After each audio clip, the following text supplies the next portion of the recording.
project's going to be installing a Supersprint race muffler on an E46 M3.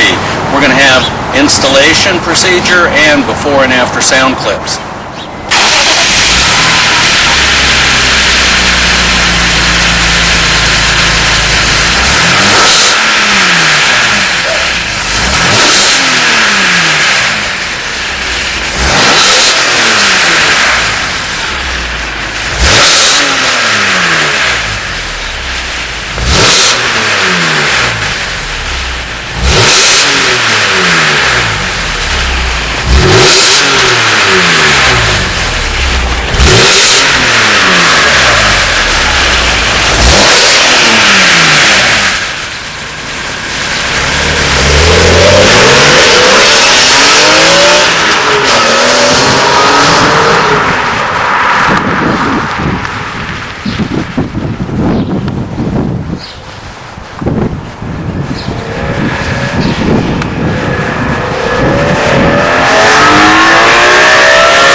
Now that you've heard the before sound clips, we put our E46 M3 up on the lift. Our project now is going to be to replace the exhaust system.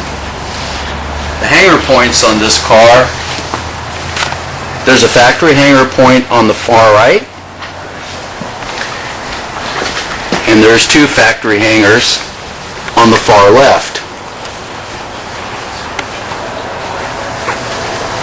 The two inlet pipes come into the muffler on the left side, and they use factory seals and bolts.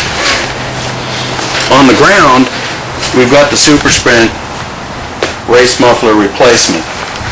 Same basic hanger locations. You'll put your factory mounts onto these hangers, and then you'll lift the whole unit up into the car. You're going to slip the factory connecting pipe into these tubes. You use the factory seals and bolt it up just like a factory unit. You'll notice also that this is considerably lighter than the factory unit. When we get the original muffler off the vehicle, you're going to see that difference.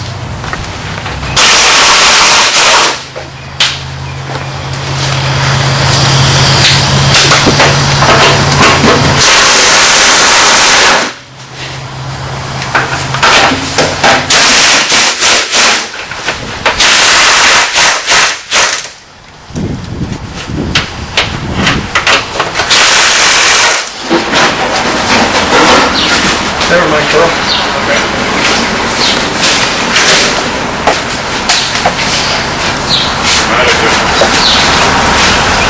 Now, if you look at the difference here, there's a substantial size difference between the Supersprint and the factory muffler. We're going to weigh this piece later on, but I'm thinking it's probably well over 45. What we're going to do now is fit the Supersprint exhaust onto the M3, and what we're shooting for is to first get our pipe aligned here. We're going to get our muffler into the body cavity, align this first pipe, get it to slip on, and then we're going to go for the two mounts over here. Put on a single nut, and then we can work with our alignment. Here it goes.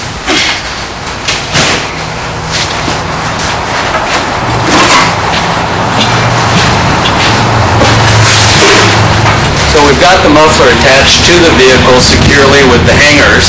Now if you come underneath here, I still have the sealing ring. One of the sealing rings is part of the pipe, and it slips in to the number 1 tube. The second one just gets a crush ring in between it. So what I'm going to do to get that to fit, I'll put a pry bar in between the two pieces. Everything's still loose. I'm just going to make a little bit of a twist there so I can slip that ring in between there, and then once I hit center, it'll pretty much center itself, and then we can turn around and just put the original bolts back on the flanges, adjust everything, We got to make sure our tailpipe tips are correct, which we have not done yet, but we'll do that. And once we've got everything aligned correctly, we'll lock these two pipes down.